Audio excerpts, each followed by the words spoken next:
Pai, em nome de Jesus, bendizemos o Teu nome. Pai, te agradecemos pelo Teu cuidado com as nossas vidas. É muito bom, Pai, estar aqui na Tua presença. Eu oro por cada pessoa, por cada lar, Deus, que Tu possa estar trazendo aí às pessoas um entendimento da Tua palavra. Pai, que esse prazer pela Tua palavra seja algo que seja crescente na nossa vida. Nós encontremos sempre prazer na Tua palavra. E para isso, Pai, nós estamos aqui, pedimos que o Teu Espírito Santo venha ministrar nas nossas vidas agora, para a honra e para a glória do Teu santo nome, em nome de Jesus. Amém. Amém. Muito bom, gente. Olha, nós vamos então, hoje, aqui, essa carta aqui, a carta de Judas, é o nosso tema de hoje, carta de Judas. Eu diria até que é uma carta, a carta que está lá no finalzinho da Bíblia, né? Você pega a sua Bíblia aí, de trás para frente, você vem Apocalipse, né? Então é o livro anterior, na verdade é a página anterior só, né? Uma páginazinha só, é o livro de Judas. É um livro que ele guarda consigo uma certa controvérsia, né? Existe uma controvérsia com esse livro de Judas, inclusive, pessoal, quando estava se definindo o cânon, não se atribuía uma legitimidade, né? Tinha algumas pessoas, algumas correntes que não foram contrárias, ou seja, por muito tempo o livro de Judas foi um livro considerado um livro controverso, e eu vou explicar depois alguns motivos disso. Tá? Então, ela foi escrita ali no primeiro século, acredita-se que por volta dos anos 70, não se tem muito bem certo quando foi escrita, mas acredita-se que foi ali nos anos 70 do primeiro século, aproximadamente, e ela traz uma advertência, ela ministra uma advertência contra diversas heresias, né, contra falsos ensinos.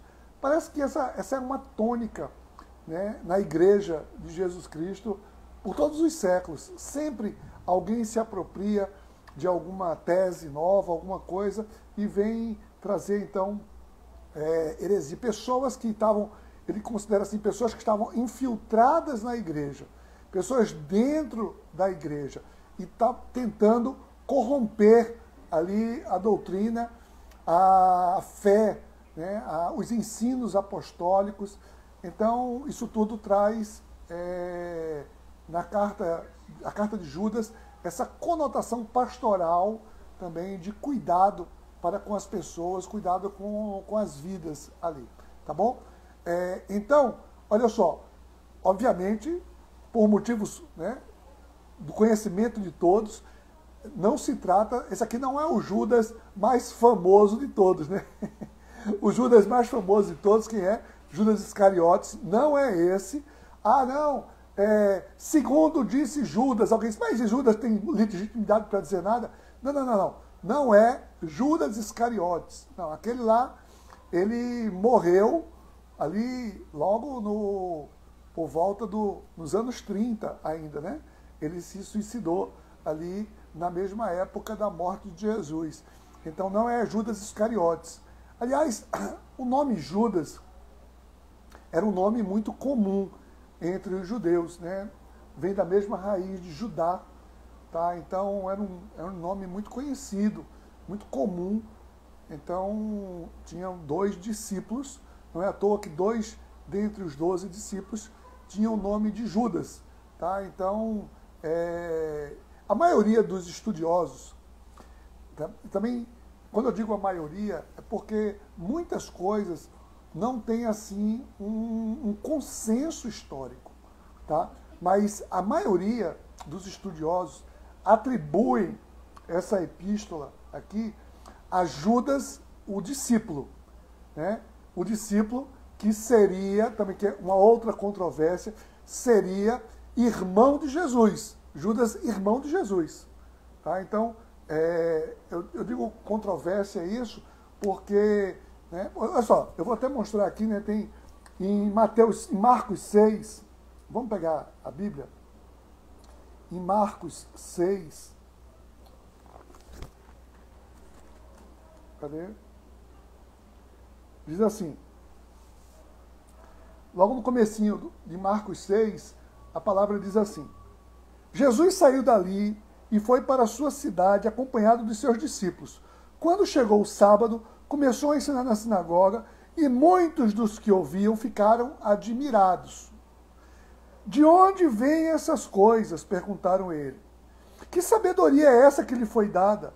E esses milagres que ele faz? Não é este o carpinteiro, filho de Maria e irmão de Tiago, José, Judas e Simão? Ou seja, aqui traz, né, o texto traz que Jesus era filho, né, Maria, a gente sabe, né, filho de Maria e José, e os seus irmãos Tiago, José, Judas e Simão. Então, Tiago e Judas, eles aparecem no Evangelho como irmãos. E Jesus, ele não tinha essa predileção, não expressava, não tinha esse nepotismo, não. Mas seus irmãos eram seus seguidores. E essa tese dos irmãos de Jesus, ela prevaleceu por muitos e muitos séculos. Muitos séculos. Até que a Igreja Romana, né, para tentar sustentar uma tese da permanência virginal de Maria, quis desconstruir o fato de que Maria teria tido outros filhos depois de Jesus.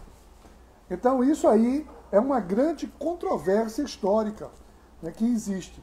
Agora, assim, diga-se de passagem, essa questão aí não é o que a gente vai tratar aqui agora, mas a questão virginal de Maria, ela era essencial para que se cumprisse a profecia para o nascimento do Messias.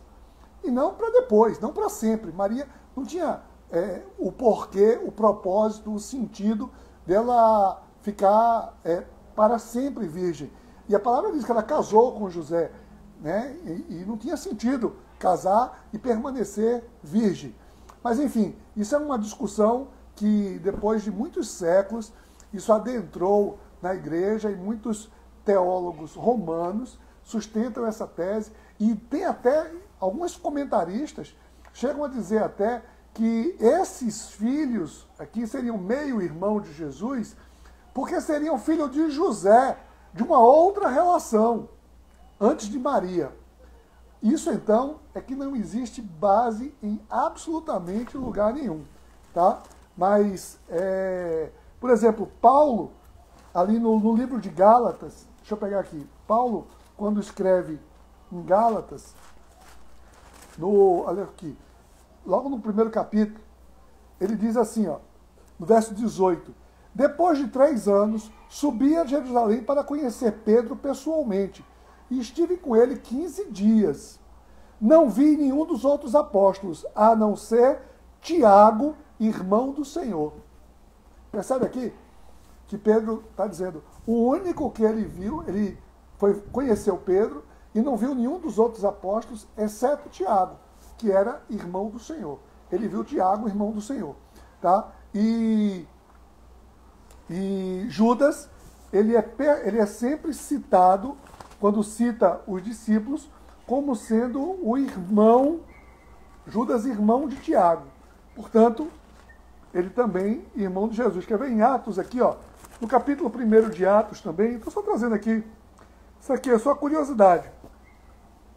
Em Atos 1, no verso 13, quando está falando da escolha, vou escolher o sucessor de Judas Iscariotes, no colégio apostólico, ali nos 12. Aí diz aqui, ó, quando chegaram, subiram ao aposento onde estavam hospedados. Achavam-se presentes Pedro, João, Tiago e André, Filipe, Tomé, Bartolomeu e Mateus, Tiago, filho de Alfeu, Simão o Zelote e Judas, aí aqui na minha versão tá, filho de Tiago. Aí disse, opa, agora está dizendo que Judas é filho de Tiago. Na verdade, o que acontece aqui é o seguinte, no texto original grego, ele se refere assim, quando diz Judas de Tiago, esse de é um pertencimento que é dado aos filhos, tá? Então, como é que se diz? Então, quando diz assim, Judas de Tiago, no grego, esse pertencimento é um pertencimento considerado hereditário. Então seria Judas, filho de Tiago. Mas só que não é filho de Tiago. Acontece que quando José morreu e que Tiago ficou cuidando de Judas por ser o mais novo, por ser o caçula, Judas, irmão de Tiago. Então, ele era o irmão de Tiago. Então, Judas de Tiago é Judas, irmão de Tiago. Por isso que, às vezes, existem algumas controvérsias quando tem na tradução, e assim, filho de Tiago. Aqui aparece a palavra filho de Tiago, mas em todo lugar aparece ele como irmão de Tiago, tá? Então, isso, e aí tem essa explicação aqui do Judas de Tiago, tá bom? Então, só para a gente ilustrar. Mas vamos lá, vamos então para a carta. Isso é apenas curiosidades, algumas curiosidades para a gente contextualizar quem seria esse Judas, tá? Quem seria o escritor dessa carta, tá bom? Que a gente possa trazer aqui só essa contextualização. Olha só, na carta, o próprio Judas, ele se apresenta, tá vendo? Ele diz, Judas, servo de Jesus, ele não diz assim, irmão de Jesus, não, ele diz servo de Jesus, por quê?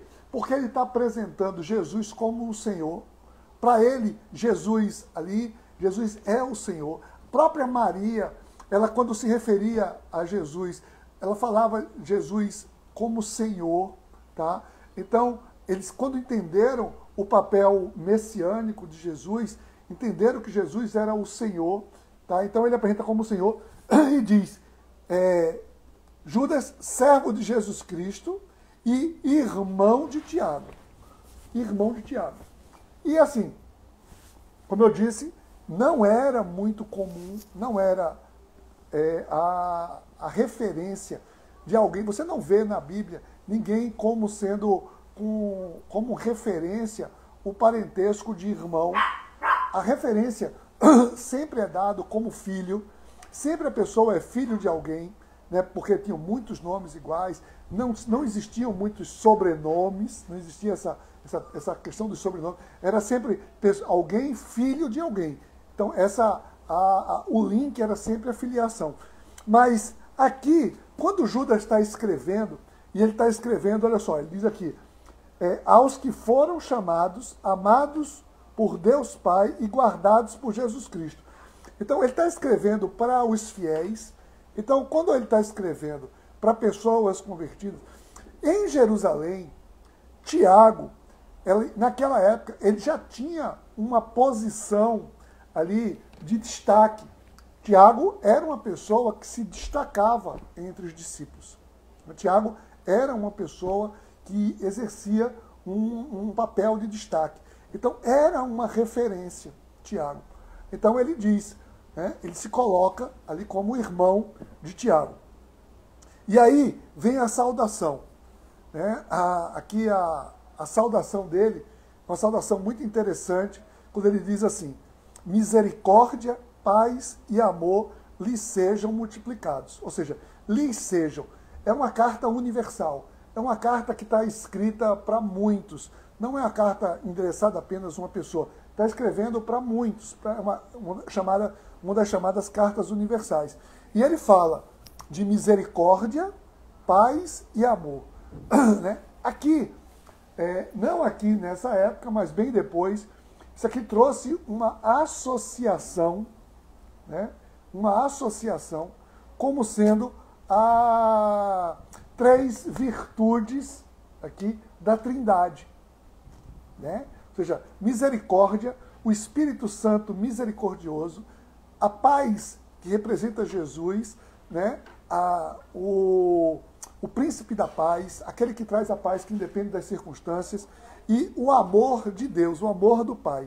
Então ele fala que a misericórdia, a paz e o amor lhe sejam multiplicados, ou seja, que a presença do Deus triuno seja multiplicada na vida de vocês, né? Então tem uma linguagem bem interessante.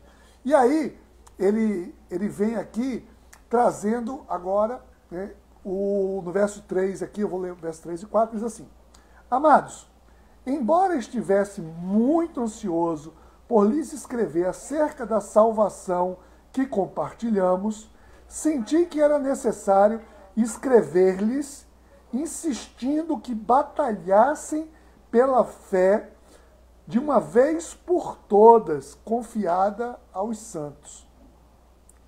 Pois certos homens, cuja condenação já estava sentenciada há muito tempo, infiltraram-se dissimuladamente no meio de vocês. Estes são ímpios e transformam a graça do nosso Deus em libertinagem e negam a Jesus Cristo, nosso único e soberano Senhor. Olha, interessante que Judas, ele quando fala aqui na sua advertência, Judas está falando, né, ele está dizendo que gostaria de falar sobre a salvação, ele está compartilhando sobre a salvação, mas ele sente a necessidade aqui, ou seja, é uma necessidade de batalhar na fé que foi confiada a todos os santos. Ou seja, quem são os santos? A todos os santificados. Todos aqueles que foram santificados. Tá? Porque ele diz aqui o quê? Ele diz que certos homens se infiltraram, né? Se infiltraram dissimuladamente no meio de vocês. São pessoas impiedosas. Ímpios, né? Os ímpios são as pessoas impiedosas, ou seja, uma pessoa que não tem piedade, uma pessoa sem fé. Os ímpios, eles transformam a graça em libertinagem e negam Jesus Cristo como soberano e Senhor. Ou seja, aqui, Judas está dizendo que está acontecendo naquela região o mesmo que Jesus advertiu lá em Mateus 7. Lembra que Jesus disse que muitos... Quer ver? Mateus 7, deixa eu pegar aqui o texto. Olha só. Para não falar... Aqui, Mateus 7, 15, Jesus diz assim: Cuidado com os falsos profetas. Eles vêm a vocês vestindo de pele de ovelhas, mas por dentro são lobos devoradores. Né? Essa expressão todo mundo já ouviu, né? A expressão lobos em pele de ovelha. Lobos em pele de ovelha. Então, é o que Judas está dizendo aqui, advertindo, o que Jesus havia advertido. E olha, e é muito interessante a gente perceber o seguinte: quando Jesus diz, ele não fala que os falsos profetas, que a gente quando associa, quem é um falso profeta? Ah, o falso profeta é um pastor ali, uma pessoa que se diz um pastor, uma pessoa que está... Não. Ele diz o seguinte: os falsos profetas, eles vêm, né, como lobos em pele de ovelhas. Não em pele de pastores, em pele de ovelhas. Tá? Então, ele se infiltra no meio das ovelhas, e é o que Judas está dizendo aqui. Eles vão se infiltrando e vão ali, ó, né, só soltando uma aqui, soltando outra aqui, né, pegando a pessoa mais fraca na fé, ele vai ali, vai trazendo uma historinha, uma libertinagem, vai negando algumas coisas, mas não é bem assim também não. Né? Tem gente que diz assim, não, mas isso é muito radical. Mas isso é só uma maneira de enxergar. As pessoas vão trazendo uns conceitos assim, e Judas está dizendo aqui, tenham cuidado, mantenham-se firmes naquilo que vocês ouviram. Então, esse aqui é o grande chamado, tá? Então, ele está citando aqui esse perigo. Ou seja, é um grande perigo. Quando Jesus fala de lobos em pele de ovelha, é porque é o seguinte, as pessoas que vêm para enganar, os dissimulados, eles não vêm se mostrando logo contra. Não, não. Ele vem com uma postura, né? Ele vem com uma aparência de bom. Tá? Então, é exatamente isso aqui que Judas está advertindo as pessoas. Ele adverte as pessoas a terem esse cuidado, né? Que precisam ter esse cuidado. Tá bom? Então vamos lá, vamos seguir aqui. Verso 5. Embora vocês já tenham conhecimento de tudo isso, quero lembrar-lhes que o Senhor libertou um povo do Egito, mas posteriormente destruiu os que não creram. E quanto aos anjos que não conservavam suas posições de autoridade, mas abandonaram sua própria morada, ele os tem guardado em trevas, presos com correntes eternas, para o juízo do grande dia. De modo semelhante a estes, Sodoma e Gomorra, as cidades em redor, né, e as cidades em redor, se entregaram à imoralidade e a relações sexuais antinaturais, estando sob o castigo do fogo eterno. Elas servem de exemplo. Olha, aqui Judas está dizendo para eles, olha, embora vocês já tenham conhecimento, ou seja, e aí cita fatos que eram de conhecimento de todo o povo daquela época. Ou seja, são conhecimentos bíblicos.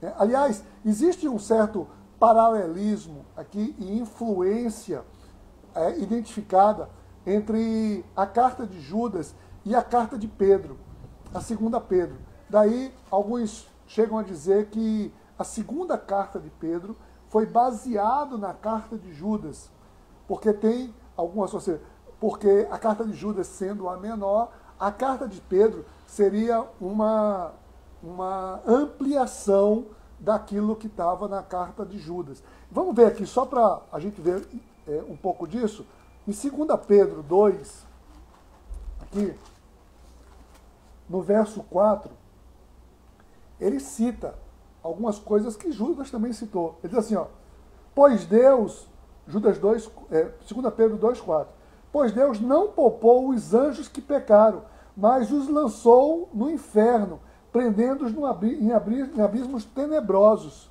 né, a serem reservados para o juízo.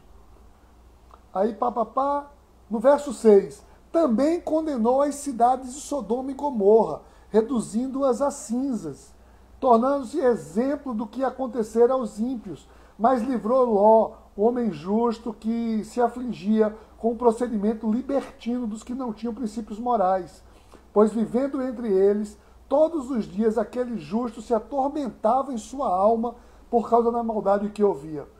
Vemos, portanto, que o Senhor sabe livrar os piedosos da provação e manter em castigo os ímpios para o dia do juízo, especialmente os que seguem os desejos impuros da carne e desprezam a autoridade. Percebe que Pedro fala a mesma coisa que Judas está falando aqui, que está citando acontecimentos lá de Gênesis, né, a destruição de Sodoma e Gomorra. Então, é como se Judas estivesse dizendo o seguinte, olha, gente, a questão é o seguinte, vocês sabem que Deus está atento a tudo. Nada vai passar desapercebido a Deus, não. Então vocês precisam ter muito cuidado com isso, tá? E aí, ele vem no verso 8, e no verso 8 é muito interessante ver. Ele fala assim, da mesma forma, estes sonhadores contaminam o próprio corpo, rejeitam as autoridades e difamam os seres celestiais. Ou seja, Judas se refere a essas pessoas que estão infiltradas como sonhadores. O que significa dizer que uma pessoa é sonhador? Está dizendo o seguinte, quando fala que ele é um sonhador, está dizendo, aquilo que ele está falando é desconectado da realidade. Tá? Então, é uma expressão que Judas está atribuindo aqui a essas pessoas de sonhadores, ou seja, não está falando coisas que são reais, não são baseadas na realidade, mas são coisas de sonhador. Tá? Então ele diz, contamina o próprio corpo, tá falando da libertinagem, rejeita as autoridades, mesmo que Pedro havia falado lá, e difamam os seres celestiais. Tá? Então fala dos seres celestiais de maneira jocosa. Então Judas está dizendo aqui, é preciso ter cuidado. E aí vai, no verso 9, diz assim, contudo, nem mesmo o arcanjo Miguel, quando estava disputando com o diabo acerca do corpo de Moisés, ousou fazer acusação injuriosa contra ele, mas disse, o Senhor o repreenda. Aqui, gente, essa citação aqui que Judas faz, dizendo que até o arcanjo Miguel, quando estava brigando com o diabo, ele não entrou em briga direta com o diabo, mas disse, o Senhor o repreenda. E essa parte aqui é uma das partes que algumas pessoas quiseram justamente descredenciar a carta de Judas. Por quê? Porque ela cita, aqui naquela época, as pessoas tinham os escritos do Antigo Testamento, da Antiga Aliança, tinham muitos escritos. Escritos que depois entraram para o cânon, e escritos que não, foram considerados apócrifos, foram considerados deuterocanônicos, seja, um segundo cânon. Então, esse trecho aqui, do versículo 9, isso aqui, Judas está citando de um livro chamado Assunção de Moisés, que não foi considerado um livro canônico. Ele não entrou para o rol dos livros canônicos. Então, a tese de algumas pessoas era, ora, se ele está se baseando em um livro que não é canônico, um livro que não teria sido inspirado pelo Espírito Santo, então a sua carta também não é inspirada pelo Espírito Santo. Essa foi uma controvérsia histórica e que relutaram para incluir tanto o livro de Judas como o livro de 2 Pedro também, incluí-la no cânon. Tá? Mas acabou que foi incluído, entendendo-se que não é pelo fato de citar uma coisa que está em um livro, que não compõe a Bíblia, que aquilo ali não seja, ou seja, não significa que uma coisa que está fora da Bíblia não tenha ali a percepção da realidade. Tá bom? Então, essa aqui é a questão. Verso 10. Todavia, esses tais difamam tudo o que não entendem, e as coisas que entendem por instinto, como animais irracionais, nessas mesmas coisas se corrompem. Ou seja, Judas está falando aqui, sendo duro, e aí diz, ai deles, porque seguiram o caminho de Caim, buscando o lucro, caíram no erro de Balaão e foram destituídos da rebelião de Corá. Isso aqui, mais uma vez, Judas está falando a mesma coisa que está lá em 2 Pedro, na continuação daquele texto, também está falando sobre isso aqui. Tá? Então, ele está dizendo, olha, vê o que ele diz. Eles difamam o que não entendem, esses sonhadores. Difamam o que não entendem, e aquilo que eles entendem por instinto, por quê? Porque ele diz, olha, eles não entendem por revelação do Espírito Santo. Porque se eles entendessem por revelação do Espírito Santo, eles não estariam com essas outras coisas. Então, aquilo que eles entendem por instintos. Mas nessas coisas que eles entendem, mesmo assim, se corrompem. Então, Judas está aqui muito incisivo contra essas pessoas que estão ali trazendo essas heresias. Verso 12. Esses homens são rochas submersas. Vê. Nas festas de fraternidade que vocês fazem, comendo com vocês de maneira desonrosa. São pastores que só cuidam de si mesmos. São nuvens sem água, impelidas pelo vento, árvores de outono sem fruto, 2 vezes mortas, arrancadas pela raiz. São ondas bravias do mar, espumando seus próprios atos vergonhosos, estrelas errantes, para as quais são reservadas para sempre as mais densas trevas. Ou seja, Judas está, de uma maneira bem poética aqui, ele está dizendo o seguinte: essas pessoas, elas são pessoas sem propósito. Sem propósito. Tá? O que elas fazem são coisas sem propósito. Ou seja, pastores que só cuidam de si mesmo. Não é pastor. Pastor cuida das ovelhas. Tá? Então, nuvens sem água, impelida pelo vento. Vai para qualquer canto. Não tem sentido uma nuvem sem água.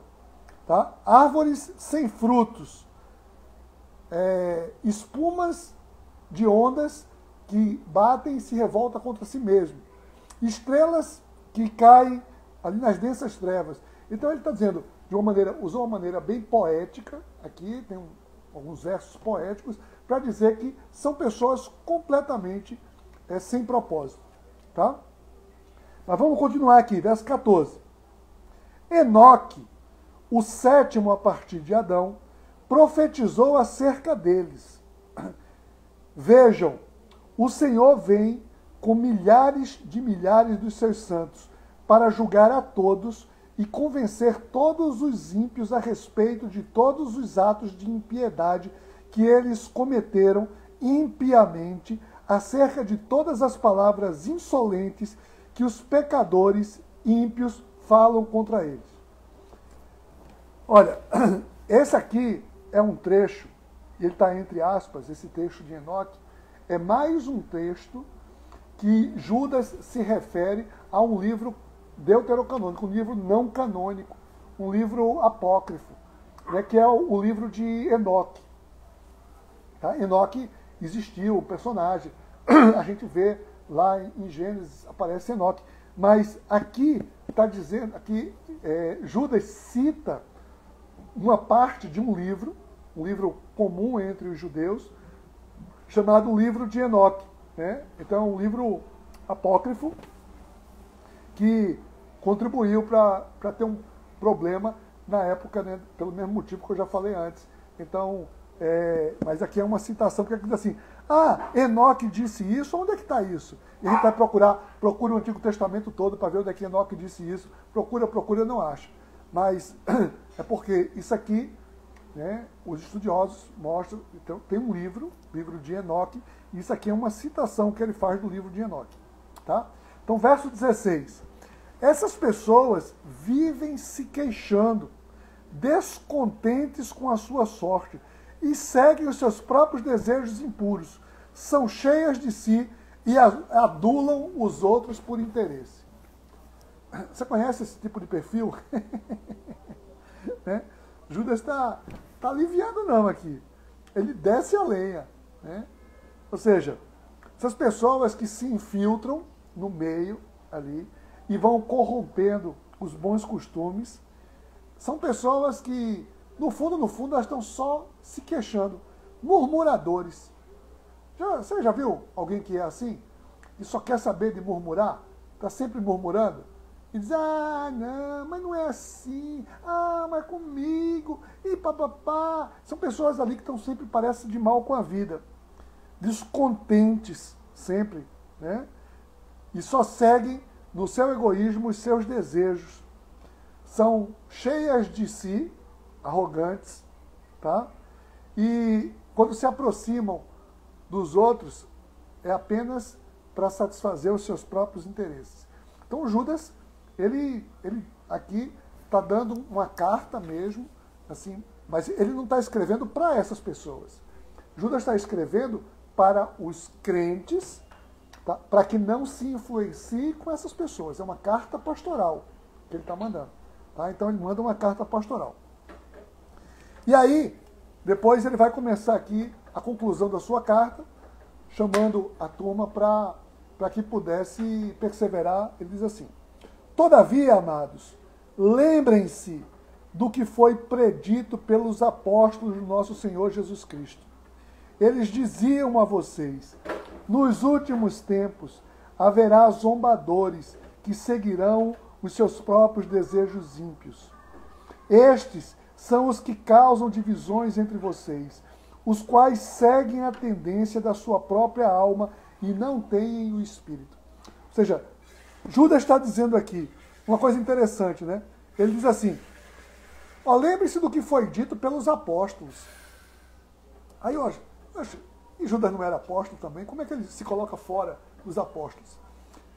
Mas é o seguinte, Judas está escrevendo aqui e existe um consenso que ele estava escrevendo, né? Existe uma indicação que ele estava escrevendo para os crentes em Jerusalém, que, por serem de Jerusalém, eles estavam ali sob influência dos apóstolos, ou seja, e eram contemporâneos dos apóstolos. Então ele diz assim: vocês ouviram 2 apóstolos aí, vocês ouviram de Tiago, vocês ouviram de Pedro, vocês ouviram isso aí. Tá? Então ele diz: olha, vocês ouviram os apóstolos dizerem isso, então lembrem-se disso, perseverem nisso.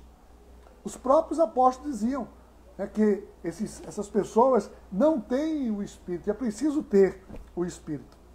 E aí, no verso 20, ele diz então: edifiquem-se, porém, amados, na santíssima fé que vocês têm, orando no Espírito Santo.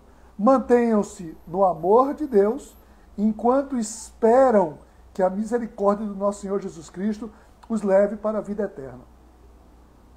Olha, eu acho fantástica esse fechamento que ele faz aqui, quando ele traz, né, a noção. O que ele está trazendo aqui? Ele traz aqui, primeiro, uma responsabilidade pessoal. Ele diz assim: edifiquem-se. Você está falando para aquelas pessoas. Então, quando ele diz para as pessoas, ele diz: olha, edifiquem-se. Edifiquem-se é uma responsabilidade que você tem. E edifique-se em quê? E aí ele traz aqui, essa edificação, ele traz aquilo que nós chamamos as 3 verdades teologais. Né? Isso em teologia é chamado das verdades teologais. Quais são as 3 verdades teologais? A fé, a esperança e o amor. É o que está lá em 1 Coríntios 13. Em 1 Coríntios 13, no versículo 13, já no finalzinho de 1 Coríntios 13, quando Paulo fala do amor, aí ele pega e diz, né, agora permanece apenas a fé, a esperança e o amor. Então a fé, a esperança e o amor são as 3 verdades teologais. Ou seja, é aquilo que nos sustenta em direção a Deus. É a nossa fé, o amor e a esperança. E ele diz aqui exatamente. Então, edifiquem-se pessoalmente, como? Na santíssima fé. Tá? Na santíssima fé. Mantenham-se no amor de Deus. Amor. Enquanto esperam a misericórdia do Senhor Jesus Cristo que leve para a vida eterna. Esperança. Então, fé, amor e esperança. Ele está dizendo: edifiquem-se nessas verdades teologais. Agora, além de uma responsabilidade pessoal, veja aqui no verso 22, ele diz assim: tenham compaixão daqueles que duvidam, a outros salvem, arrebatando-os do fogo, e a outros ainda mostrem misericórdia com temor, odiando até a roupa contaminada pela carne. Então, ele está dizendo o seguinte: assuma uma responsabilidade com vocês, em primeiro lugar, edifiquem-se, mas depois uma responsabilidade com os outros também. Quando ele diz aqui o seguinte: tenham compaixão. Compaixão. Né? A importância da compaixão. Compaixão é responsabilidade com os outros. E ele diz: olha, e essa compaixão vocês fazem o quê? Tentando salvar eles do fogo. Não é querendo que eles vão para o fogo, não. É compaixão, é fazer alguma coisa. Compaixão, né? A gente já falou isso aqui diversas vezes, a expressão de compaixão. Compaixão não é ter pena de alguém. Compaixão é fazer alguma coisa para mudar a realidade de alguém. Compaixão prevê uma atitude, tá? Ou seja, eu tomo uma atitude. Eu vejo que alguém está errado, a minha compaixão vai me levar a fazer alguma coisa por aquela pessoa e não apenas detonar aquela pessoa. Quando eu detono, isso não é compaixão. Tá? Mas ele diz, mas mostrem misericórdia com temor. Não é com licenciosidade, mas não tem importância, não. Com temor. Então, é para temer aquilo lá. Tá certo? Então, aqui é o que ele traz como orientações finais. E depois, a carta é fechada com uma doxologia. Não sei se você já ouviu essa expressão, né? Tem muita... A doxologia é uma atitude litúrgica, é um recurso litúrgico muito utilizado, tá? Que assim, nas celebrações é utilizado, nas cartas, nos ensinos, em longas orações, orações que eram escritas, sempre tem uma doxologia. A doxologia, né? Doxologia vem de duas palavras gregas, né? Doxo, que é glorificar, e logia, de logos, de palavra. Então, é uma palavra de glorificação. Então, termina o conteúdo do que ele queria dizer e ele agora glorifica a Deus. Olha só, ele diz assim: àquele que é poderoso para impedi-los de cair e para apresentá-los diante de sua glória sem mácula e com grande alegria, ao único Deus, nosso Senhor, sejam a glória, a majestade, o poder e a autoridade, mediante Jesus Cristo, nosso Senhor, antes de todos os tempos, agora e para todo sempre. Amém. Percebe aqui? Ou seja, ele tinha feito a sua carta, advertiu, trouxe as advertências e conclui a carta com uma doxologia, ou seja, com a glorificação a Deus. Isso é muito comum. Paulo fazia isso muito nas suas cartas, né? Então, eu até pensei aqui, separei algumas, só para ilustrar para vocês, algumas cartas que tem essa doxologia. Olha só, em Romanos 11:36, Paulo diz assim, né? Porque dele e por ele e para ele são todas as coisas. Glória, pois, a ele eternamente. Amém. Então percebe? Aqui assim, são só em Gálatas 1:5 ele diz: ao que seja dada glória para todos sempre. Amém. Isso é sempre um ato de glorificação. O próprio Jesus, quando ensinou a oração do Pai Nosso, ele conclui a oração com uma doxologia, ou seja, a oração é o quê? É uma comunicação com Deus, como a maneira como eu me comunico com Deus. E ele termina com a doxologia. A oração do Pai Nosso termina o quê? Ele fala assim: pois teu é o reino, o poder e a glória para sempre. Ou seja, é uma exaltação a Deus. Então é assim que ele conclui. Aqui também a carta, Judas conclui a carta também com uma doxologia, com um momento de glorificação. Ok, pessoal? Então é isso. Essa aqui é a carta de Judas. Então, não tenha preconceito com a carta de Judas, pensando que é de Judas Iscariotes, tá?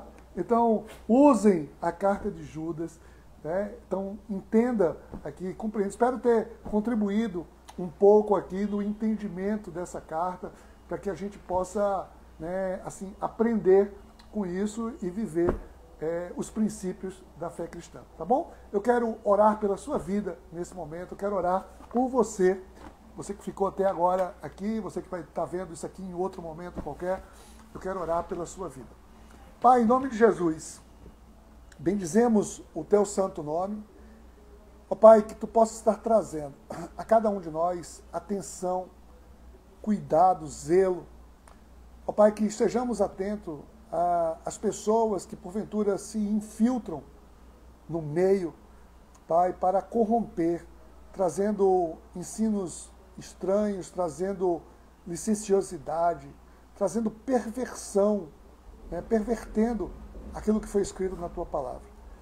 Pai, fortalece-nos sempre, Pai. Nós queremos estar, assim, fortalecidos no Teu poder. E para isso, Pai, nós queremos estar fortalecidos na fé, fortalecidos na esperança e fortalecidos no amor. Que Tu abençoe cada vida, cada família, cada pessoa que está conosco nessa tarde. Em nome de Jesus. Amém.